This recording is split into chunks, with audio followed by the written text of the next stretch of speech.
Welcome back to the McCoy Leadership Podcast, elevating your impact through valuable insights and conversations about leadership.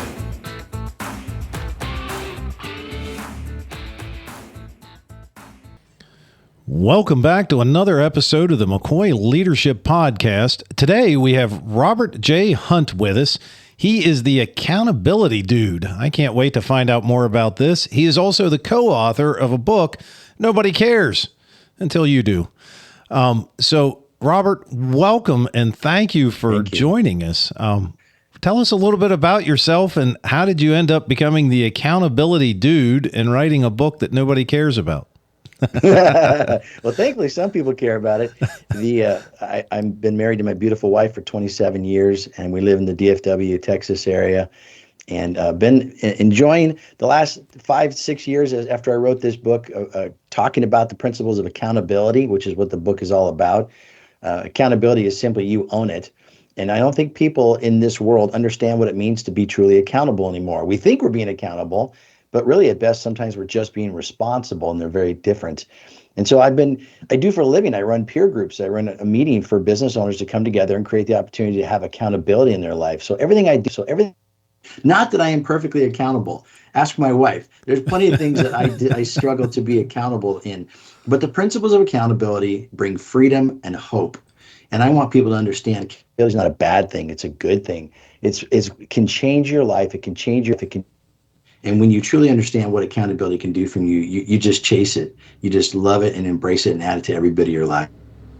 All right. So you got me wondering now, what's the difference between accountability and responsibility? Yeah. We about something before the show started about how you see someone in need, you go give them the tool, say, hey, you're going to need this, right? That is the simple example of accountability. Accountability is proactive. It's knowing what our children need to grow up, graduate high school, go to college, live on their own, and be positive contributions to society. We know what that looks like. We've been doing it for thousands of years. But responsible is saying we just let them graduate high school. We get them out the door. Responsible means that we just get them a job.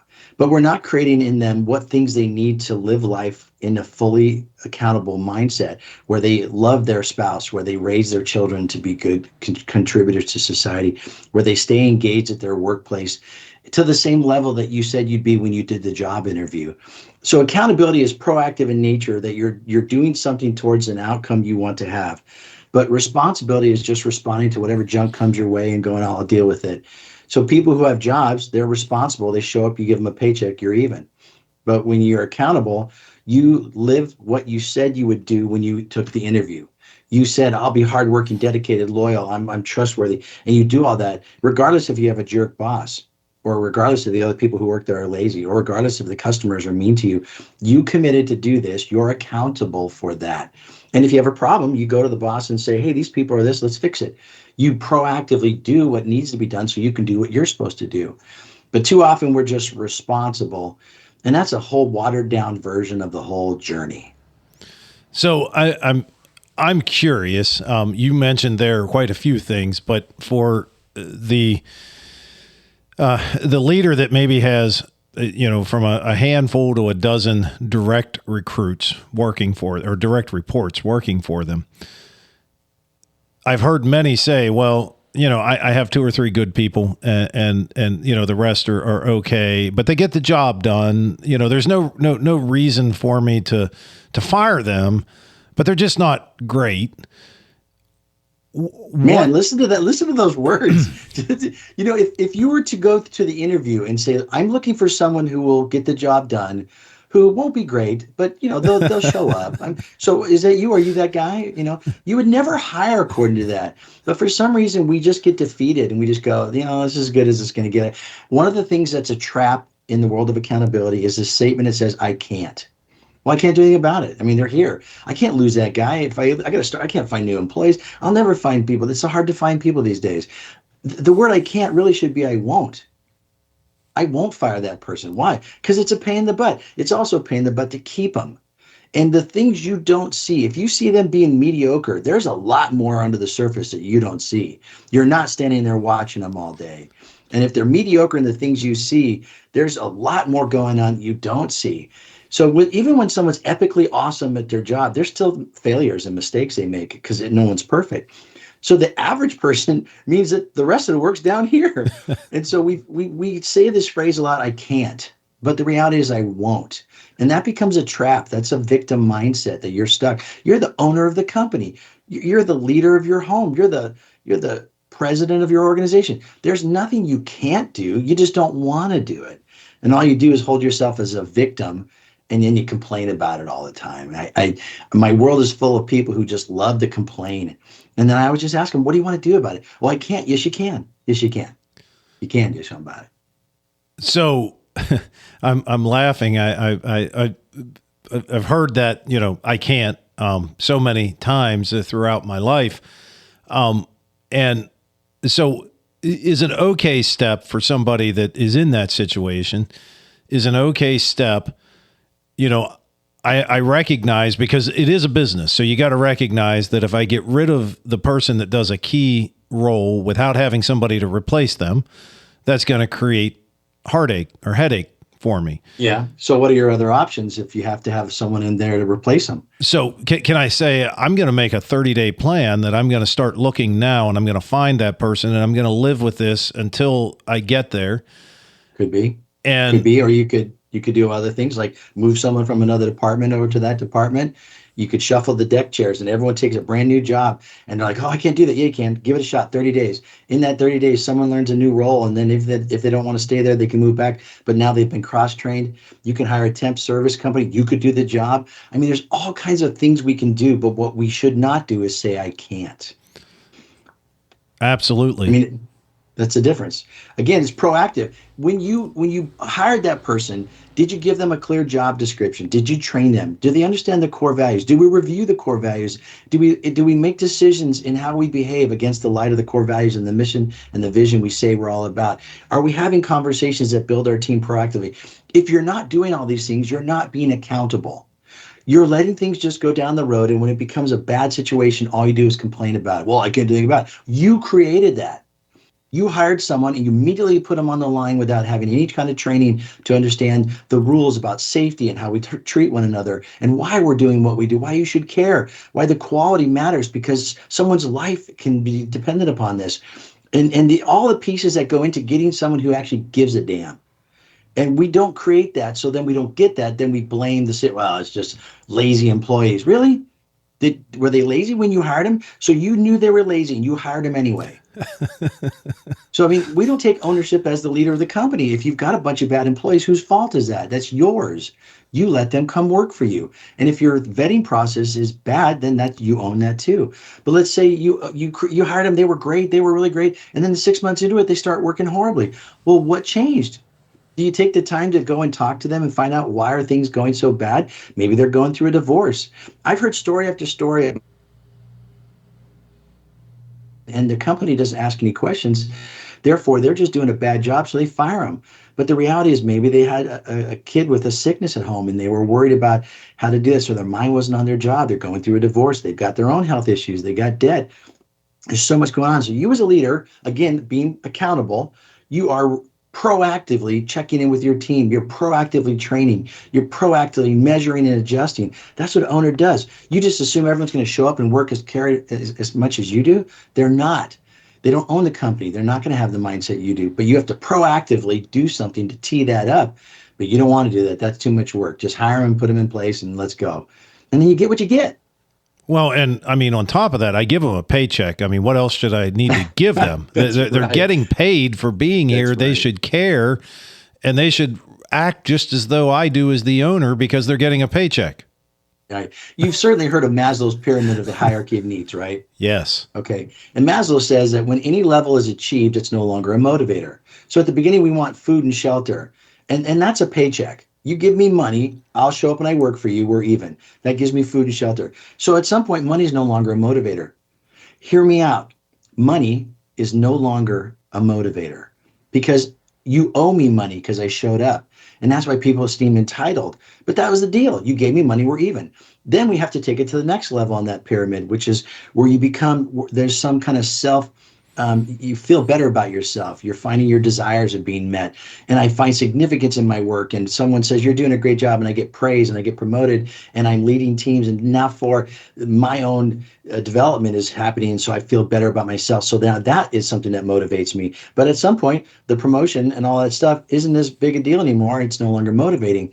The top of the pyramid is self-actualization, where they find fulfillment through the development of their own personal character and life through the work they do at the work they do it.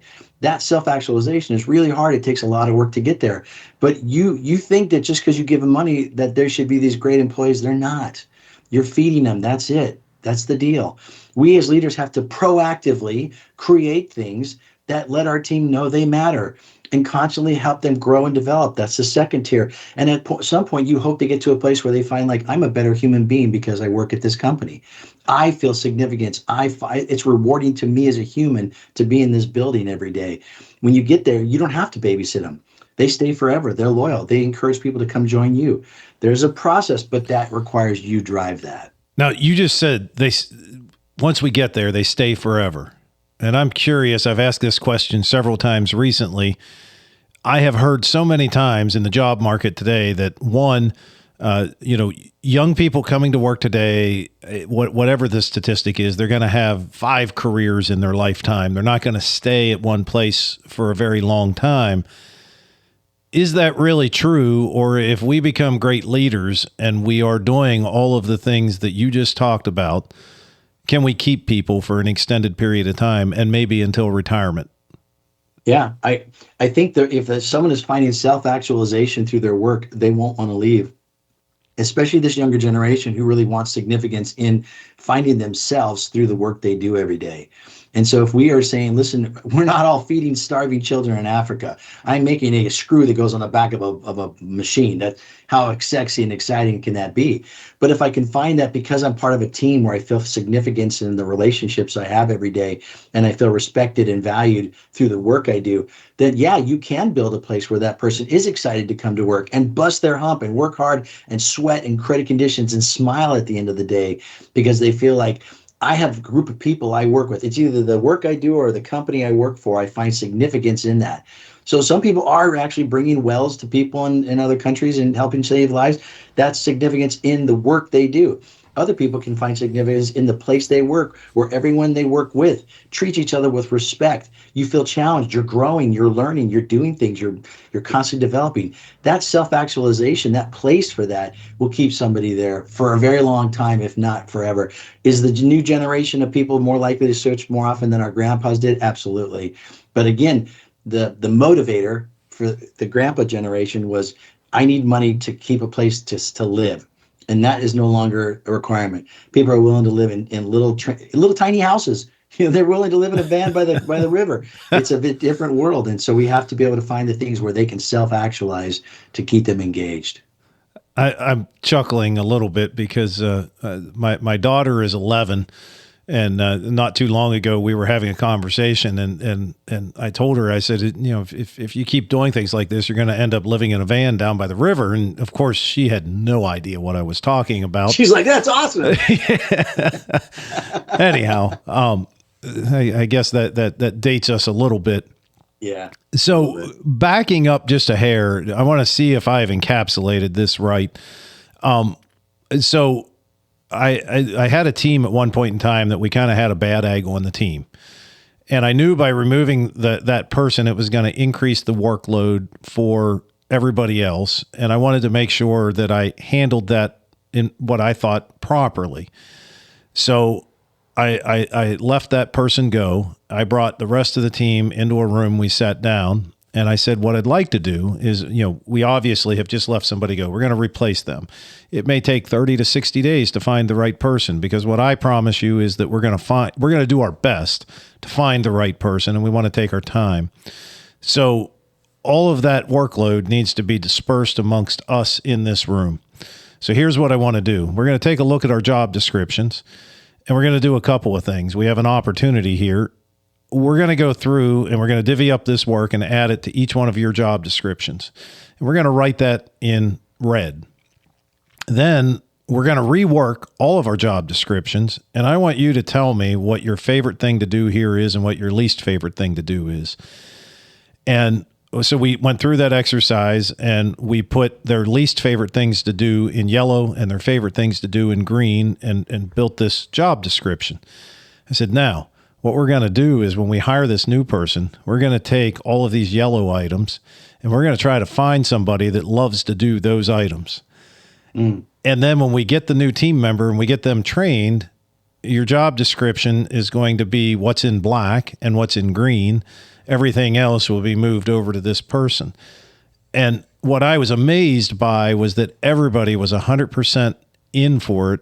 And even though some of them had to do things that they didn't enjoy, they all did it to get us to that next person. And then we filled that position and we pulled those levers, so to speak. Is that the correct path? Kind of using that as an example, what would have you done differently? I mean, any path you decide to take and you own it is great.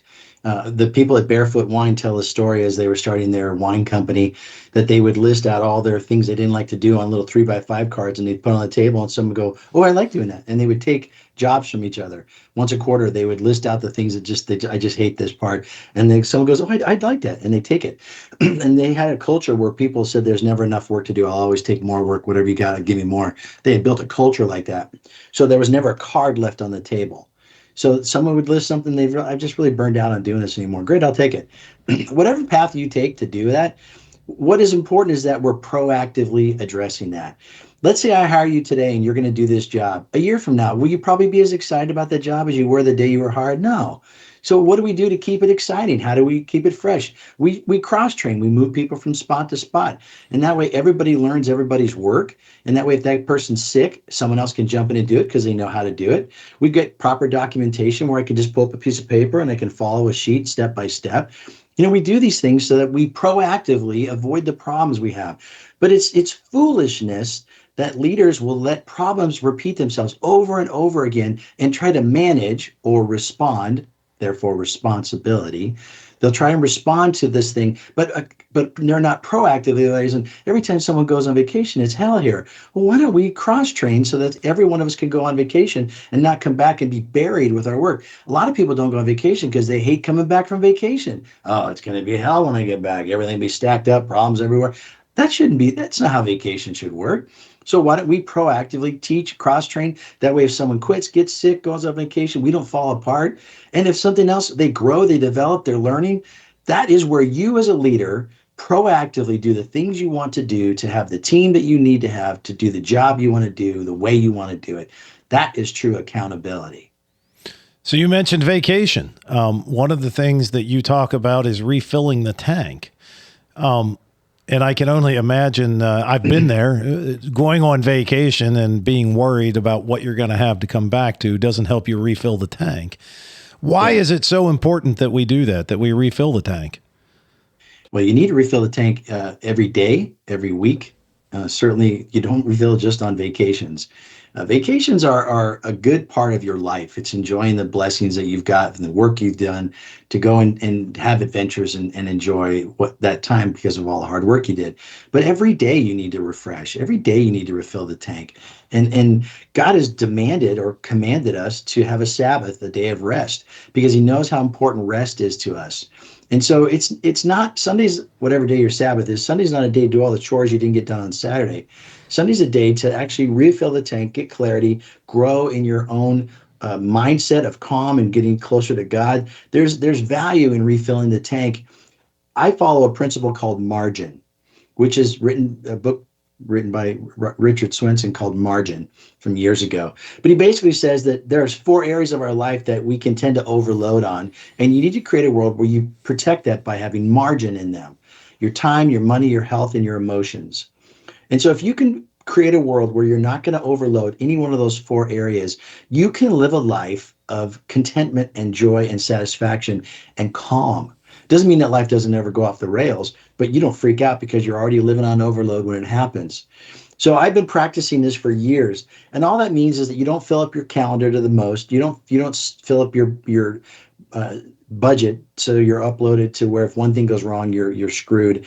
You don't maximize your daily time, so you get time for rest, so your health is good. You don't overindulge in things that wear you out. You create room in all of these areas, fighting to protect the emotional bucket that you really can't measure very well. I don't know that my emotions are on overload till I just have something happen and I lose my mind and yell at some poor clerk across the counter. You're having a great day, and all of a sudden some clerk says something to you, you're like, oh yeah, you yell at somebody. Where'd that come from? Well, you were on overload. You just didn't recognize it because you live on overload so much. And so I'm practicing the discipline of creating a world with margin in all four of those areas. And I purposely do things every day, every week, throughout my life to make room so I avoid overload. That's the whole principle. So I'm curious, is it okay?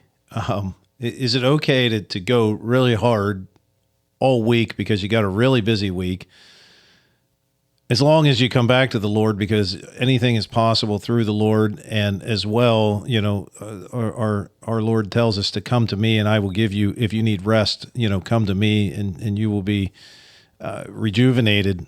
And I'm paraphrasing.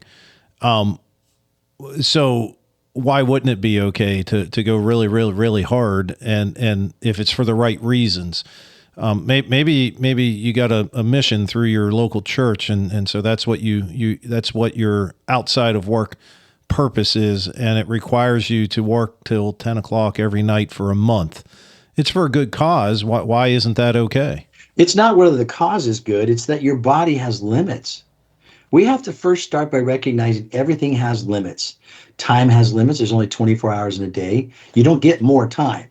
You say, I just need more time. No, you don't. You need to prioritize and change things around and get out of something so you have more time available for what you want to do. So if I know that for a month, I'm going to work long days and nights for a month, I have got to go look at everything else in my life and arrange it to factor in that new load. It's an aggregate, because when I overload my time, it affects my emotions. It affects my health. I don't get sleep.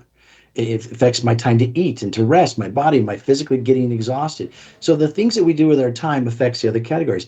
If I have debt that's high, that causes stress for me. I worry. I hope I make minimum payments on my credit card. All these things, they have a load that attacks your emotions.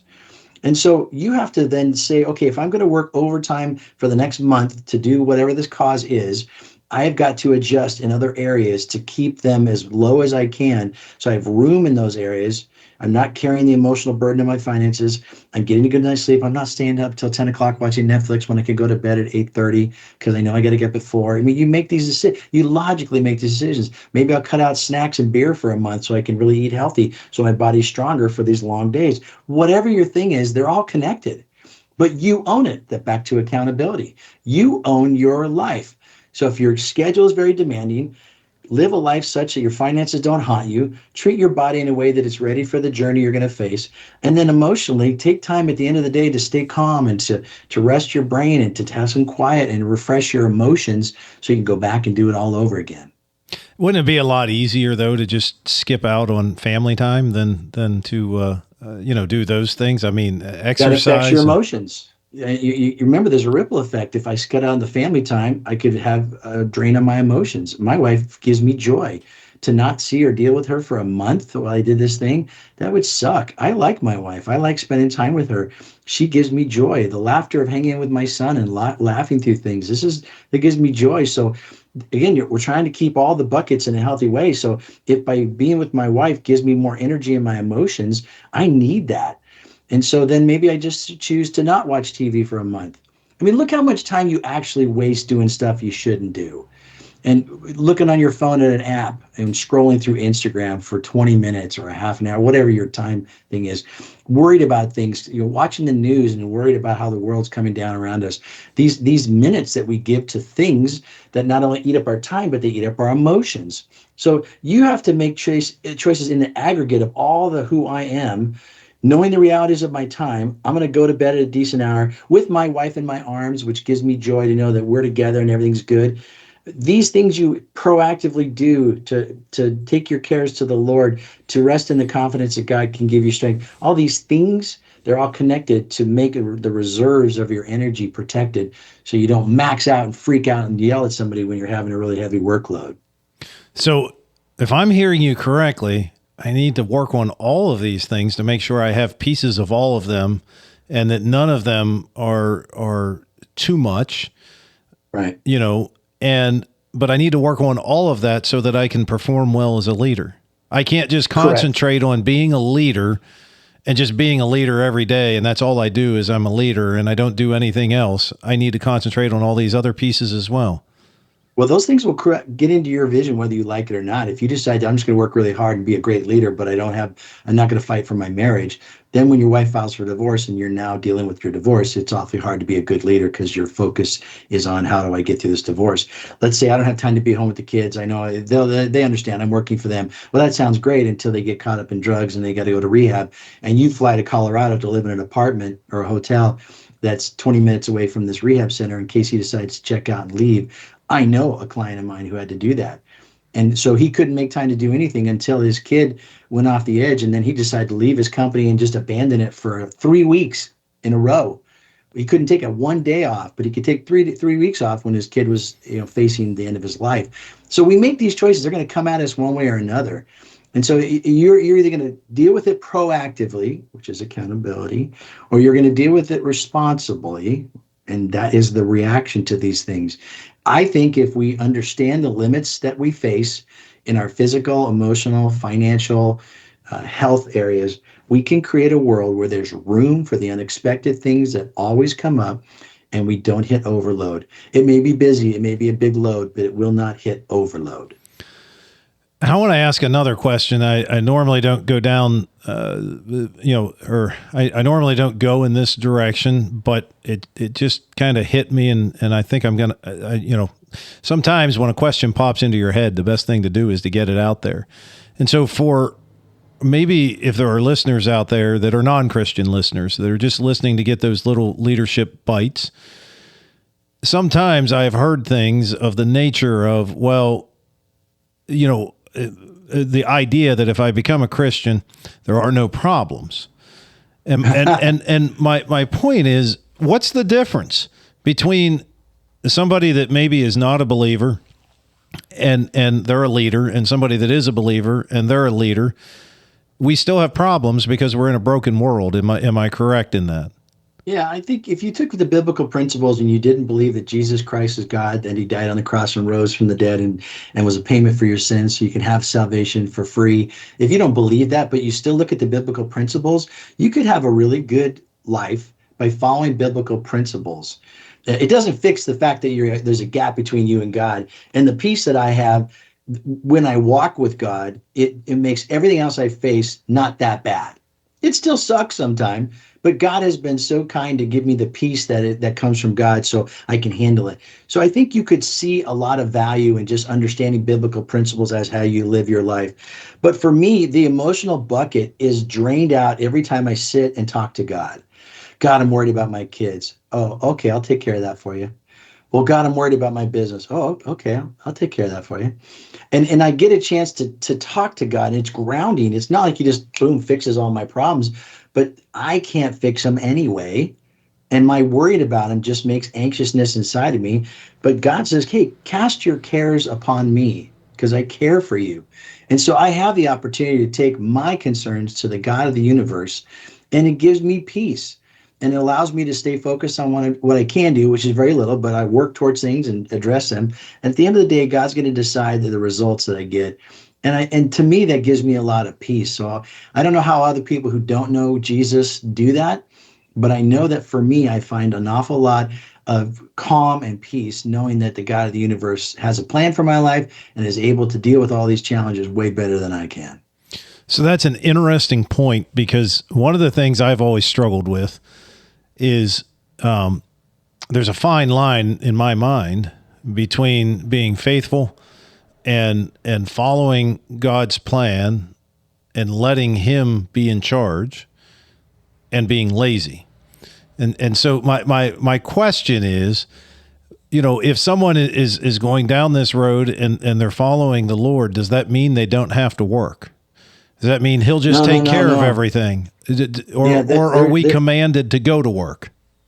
It is, not to pick on your words, it's not a fine line. It's a huge gap, because God tells us to be workers. And the very first thing he did was he put man in the garden and said, work this garden. We are to work, which is anything other than play is work, right? Raising your kids is work. Paying your bills is work. Anything that we're supposed to do it with the best we can do it because it pleases the Lord. He's put us in a place to do things. But we own all this stuff. There's something to do all the time. And so because I take it to the Lord doesn't mean I can just kick back and go, oh, what's he going to do next? I'm still supposed to plant. It's the idea of having a field and you plant corn. You plant the seed, you till the soil, you plant the seed, you water it, you keep the weeds out, you keep the birds out, you keep it as it grows, you protect it from bugs. You do all that work. But God decides how many ears of corn grow and how fast it grows. You standing there and screaming at the corn to grow faster doesn't make it grow any faster. So the reality is God will decide the results of your effort, but you still have to have the effort. I still have to take the time to raise my children, but God will decide where they go in their journey and how things work out for them. I still have to take the time to listen and care for my wife, but God will grow and develop her heart at his pace as she trusts him and grows. So there's an awful lot of work to do. We're never done. It's not just like, okay, God, you got this. It is an active relationship. God cannot steer a boat that is not moving, and we have things to do. One of the examples that has always stuck in my mind, and part of my consulting business, I specialize in feed mills and agriculture. So, that's why it has stuck with me. But the idea of can you harvest without planting seeds and kind of thinking through that. If you get it backwards and you don't do anything in the spring and you go out in the fall to harvest when you didn't plant anything, it's not going to work very well. Right. So one last question on this idea of resting and refilling the tank. You mentioned the Sabbath. And my question is, for those that are out there, maybe their work schedule doesn't allow them to be off on Sunday, or, maybe they're farmers and they have to milk. Is it okay to Sabbath at a different time of the week? Or if we miss out on Sunday because something happened and we had to work on Sunday, that's it. We're done till the next Sunday. How does that work? Yeah, Jesus said that the Sabbath was made for man and not man for the Sabbath. And so really what we're supposed to do is we're supposed to enjoy a time of hanging out with God, connecting and growing closer to him, finding calm. If you ever have those moments with a buddy where you're just hanging out and you're just relaxing, enjoying life, that feeling of this just feels really great to be with my friend. That's what God wants for us, that we have this opportunity just to find restoration and kind of a grounding in how we see things. So if you have to work on the Sunday, go work on a Sunday. I mean, Jesus, when they were walking through the fields, the Pharisees called out he and his disciples because they were picking the heads off the wheat as they walked through it and tried to make it a big deal. We're not going to get into that. That's not what it's about. The Sabbath is designed for you to be intentional, to draw close to God, to pour into your relationship with him, to grow smarter about your faith. But it is not something that is punitive because you had to go into work. I mean, pastors work on Sundays, so we know that they have a Sunday gig. But life has a way of popping up and doing things. You're not penalized if you worked on the Sabbath. But look at it as what you're losing. I like spending time with my wife. If I don't get to see her and do stuff with her every day because we had long days and I come home, she's already asleep, bummer. But not like we're done. I still got tomorrow. I still got to love her tomorrow. And then tomorrow I'll catch up, tell her how my day was, and we'll be fine. But let's not make it a bunch of laws about how we can piss off God. That's not the God we serve. We have a God full of grace and mercy and love, kindness and gentleness. And let's enjoy knowing that God. Absolutely. Excuse me, for someone that's listening and they're in, everybody today is in a fast-paced world. Everything's coming at them. And I truly believe today we have more things coming at us than we ever have when you start to think about the information and all the things that are coming at each one of us. What are a couple of actionable steps you would tell somebody that's listening and thinking, all right, this 100%, everything they're talking about is me. I'm too busy. I'm not taking time. I'm getting burnout on this part of my life or these 3 parts of my life. What would be the first couple of actionable steps that they can start to take to start to right the ship? The first one is know what you want in your life. I mean, what do you want? If you're all about money, go make it about money. If it's all about power and influence, okay, there you go. But really, until you really know what you want, you're just chasing what everyone else is chasing. Why do I work? Because you're supposed to work. Okay. Yeah, I think you have to start with your purpose in life and what matters. Why are you here? And when you know your identity, when you know why you exist, then it gives you marching orders of what to chase. I think an easy way to figure out if you're living the life you really want is to take the satisfaction assessment. You can go to DF. What is my website? refdallas.com. REF, like refdallas.com. Take the satisfaction assessment and be honest with yourself. How satisfied are you with your life and your personal and your professional life? And list it out.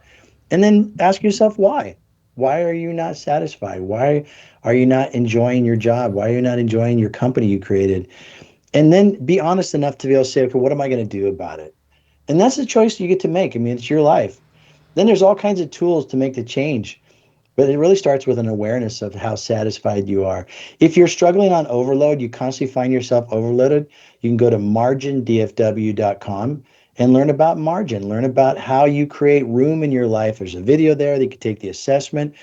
And overload is not productive. Overload is not creative. Overload's not fun. And so if you're constantly finding yourself overloaded, do something about it. Own it. That's what accountability is. Either way, whatever things you're going to come across, it starts with you being honest with yourself and then creating a plan to be able to make that change. And if you find yourself stuck, then share with somebody else. Here's my results from my satisfaction assessment. Here's my results from my margin test. I'm not happy with this. And let them walk the journey with you. Nobody can hold anyone else accountable. But you can create a world where you have accountability. That's what I do for a living. I have peer groups where people create accountability for themselves. So if you want to change something, tell someone, I'm going to change this, and invite them into your journey. They won't make you do it, but they can cheer you on. They can ask you questions. They can support your efforts, and they can be there for you when you hit the wall. We do better with company. We do better when we invite people into our journey. But it really does start with you deciding, am I satisfied with where I'm at? Now, wait a minute. You said we can't hold other people accountable, only we can hold ourselves accountable. Now, I'm pretty sure I've heard multiple times within a team where the team leader says, we need accountability. I need to hold them accountable. That's how we're going to fix that. Yeah. And how does that work? Well, typically not real well. But what are they really what are they really doing when they're trying to hold somebody accountable? They're threatening you. I'm going to fire you. I mean, that it's a lame threat. Because if I say, did you do that? And you go, no. Or you got to do that. What am I going to fire you every time you don't do something? I mean, I have no employees. So all we can do is create a place where people want to be accountable, where they actually care.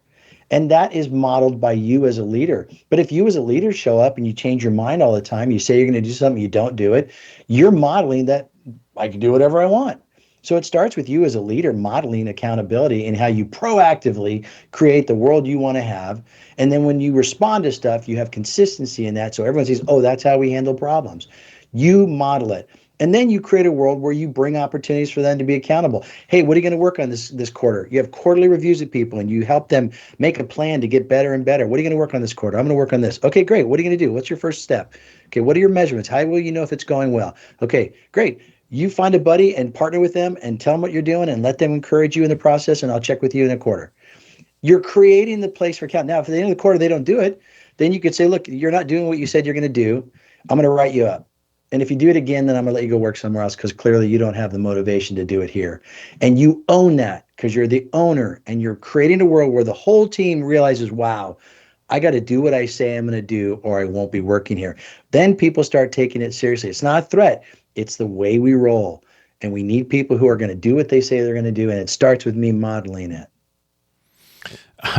I remember early in my career, I had a gentleman that came to me and said, in that business, they were seasonal. So there was a lot of overtime in the summer and there was no overtime during the winter. So we got to that first fall and this gentleman came to me and he said, I need a raise or I'm going to quit. I said, well, why do you believe you need a raise? And he said, well, because we just had all this overtime and I went out and I bought a new car and I did this and I did this and I can't make it without more money. So you have to give me a raise or I'm going to have to quit. And I just opened my desk drawer and I got out. Back then we still had pink slips. I got out a pink slip and I started filling it out. He said, "What are you doing?"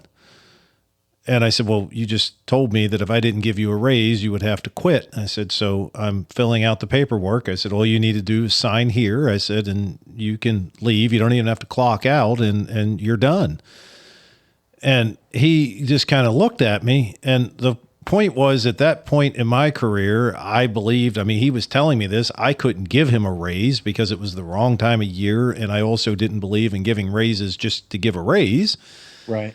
And so I ended up walking him out, and he got in his car and he left. And of course, when he got home and his wife found out what he had done, she called and wanted to get his job back. And I said, "Look, this is just how this has kind of happened." And what was amazing to me, and that was the aha moment for me, was that, one, nobody else came and asked that question, because they saw what happened. But even on the flip side of that, I took that not as a threat, but as a fact. And the reality was that person was trying to use it as a threat. But that goes both ways, I think, when you're being accountable. And if somebody comes to you and says something like that, and you make them own it, that sends a message as well. Well, and I think also, let's go back to the idea of being proactive in your world. You have to know that your employees will make bad financial decisions and come to you and expect you to bail them out. It happens all the time. So what can you do to help them not make bad financial decisions? I just ran into a company recently. Actually, I chased them and finally met them and qualified them, who will provide financial education to their employees in Spanish, because a lot of the workforce here in the Dallas area is Hispanic, and they do not bank in banks. They keep their money with them. Yet they also don't have budgets and they don't have retirement, and they live paycheck to paycheck. So what kind of financial leadership can we teach them about what is money and how to spend it and how to be growing it so that you have a retirement so you can pay for your kids' college? If you don't proactively teach the things your employees are going to need, when they get it, they're back up against the wall and they have to take another job just to make minimum payments on their credit card because of the choices they made, you lose a really good employee. Yep. And so you have to start being caring enough to know that these are the problems they're going to face. They're going to have troubles in their marriage. And when they're having marital problems, do they show up at work with their game on? No. So what do you do to help promote healthy marriages? Do you read a book on how to be a good husband or wife? Do you send them all to a wedding weekend retreat? Do you have a learning session? I don't know. But you have to proactively look out for their health, their money, their relationships, because it all comes to work with them. And if you're truly going to be accountable as a leader, you look at your employees like, how do I care for them in such a way that they come to work fully engaged? And that's not meddling in their personal life. That is helping you bring productive workers to your work environment.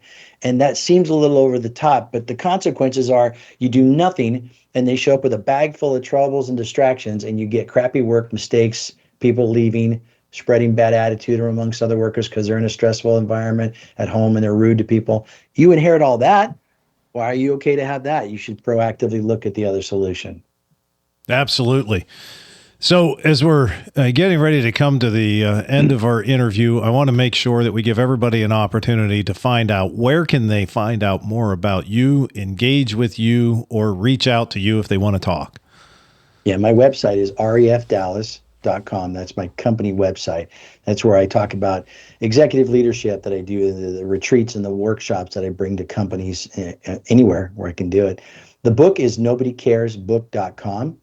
And that is also available on Amazon, Target, Walmart, all those places. But we like you to buy it from us. We want to hear from you. We want to hear your story. Come to our website, take the satisfaction assessment. And even if you don't buy the book, it's free. We want you to be able to take it in privacy and see what your life is like and make a decision about what you want to do about it. But if you want to get a copy of the book, you can buy that there. And then I'm on LinkedIn and a bunch of other places where you can just connect with me and tell me what your journey is like. I love hearing people's stories about what it's like for them to create a world of accountability in their lives. Awesome. Well, as we do come to a close, we always ask all of our guests 3 kind of rapid fire questions at the end. The first question really comes from having hundreds of conversations over the years and hearing things like, well, when I was in school, they taught us this and they don't teach it anymore. Or these students coming out of school today don't have X. And I thought, what a great opportunity to ask leadership experts from around the world if we could magically get all of the school administrators right in front of us, and you had an opportunity to give them one thing that they could add into the curriculum or into the student's career, what would that one thing be that might help them to be a better, well-rounded part of society? Well, no big surprise, but I would encourage them to teach the disciplines of accountability. Kids are famous for making excuses. This teacher's a jerk. You didn't tell me about this test. I didn't know this. They're quick to blame. They're quick to make excuses. This kid was talking. I wasn't able to hear. And they start their whole young life blaming and make excuses for things, and they get away with it. And all we're doing is creating them to be adults who blame and make excuses, or say they can't, or just hope that they graduate and pass classes. And we're not creating a world of accountability in the youth. And so I think having them understand what true accountability looks like by modeling it at your school. So if the teachers know that we're going to have problems when we have a certain size class, we as administrators need to have a smaller class. Well, I can't do that. Yes, you can. You just need to figure out a way to do it. There is a way to do everything. I don't have the answer for you, but you can do it. You can figure something out. And so we have to proactively on the leadership side create a world where kids can optimize their learning experience and teach them things that are going to be useful for the whole life, not just academics. And then at the same time, we have to be able to then proactively create teachers who care and have a culture where they're supported in the community of teachers, so they're doing a good job. There's just a lot of it that I think accountability would be, for the teacher side, for the administrative side, and for the student side, would be a really strong tool for us to get what we're looking for at the end. I like that. The second question, over your career, what has been your go-to book that you have continually went back to get good insight out of? From a business book or just any book? Any book, whatever brings you good insight. Yeah, I mean, the Bible's always been my go-to. I learned so much. Every time I read it, it's different. I have also really enjoyed a book by Henry Blackaby called Experiencing God. And it really taught me about what it is to walk with God and to understand who he is and have a relationship with God. From a business perspective, I really enjoyed the book Dare to Serve Leadership by Cheryl Batchelder. And then Margin, I mentioned that earlier, by Richard Swenson. Those are really solid books. Awesome. And the last question, in today's world with all the technology, software, apps, programs that are out there, what is your favorite piece of technology or software today that you are interacting with and find useful?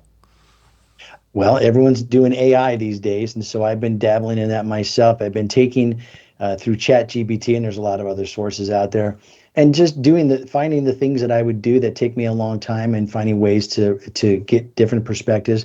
I recently was trying to work on getting some new clients, so I uploaded a spreadsheet into ChatGPT and said, take this list of all these companies and find the ones that have this parameter and that parameter, and then also scour the internet and look for ones that are more positively viewed online, because I want to find companies that are caring for their people and not ones that everyone's saying how much they are mean to people. So I'm having the AI do the searching for what's online about people's comments that can help me narrow down, because I only want to work with people who really want to be their best. I want to work with people who care about their employees and have a great reputation in the market. So I've been able to use AI to help narrow down that search quite a bit. It's been very useful. Awesome. Robert, thank you so much for joining us today. I've had a lot of fun in our conversation. Hopefully we can get you back on again in the future, but thank you so much for joining us. Thank you. I appreciate it. And for our listeners, if you've enjoyed this episode, don't forget to check out our past episodes, and don't forget to follow us on whatever platform you're listening so that you get alerts when the new episodes come out. And also in the bottom of the show notes, you'll see a link that you can sign up to get our weekly worksheet or download about the episodes that come out each week. Until next time, we really appreciate you.